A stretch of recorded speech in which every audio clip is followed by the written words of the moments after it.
So I'm going to describe what an NFT is in the most basic terms I can. NFT stands for non-fungible token.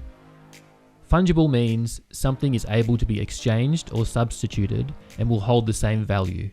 It's interchangeable, like the dollar, gold, casino chips, Bitcoin, Ethereum, or frequent flyer loyalty points. If I lend you $10 cash and you return to me 2 $5 banknotes, I'm fine with that because even though they are different, they hold the same total value. They're fungible. So non-fungible obviously means it's an asset that can't be substituted. It has unique attributes that make it different from something else in the same asset class, like a painting, a theatre ticket, a house, a video game skin, a trademark, or a CryptoKitty, which was the first real use case to take off on the Ethereum blockchain in 2017.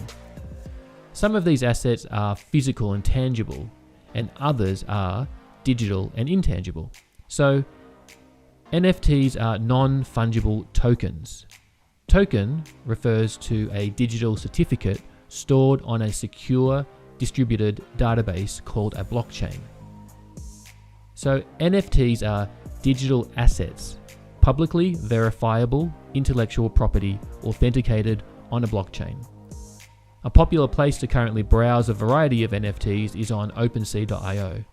It's an exciting space. I believe the NFT space will continue to grow in the coming years, with some popular use cases being digital art, virtual land, gaming, collectibles, finance, and much more. I thought this was worth explaining because I think we'll be talking a lot more about this in the coming years.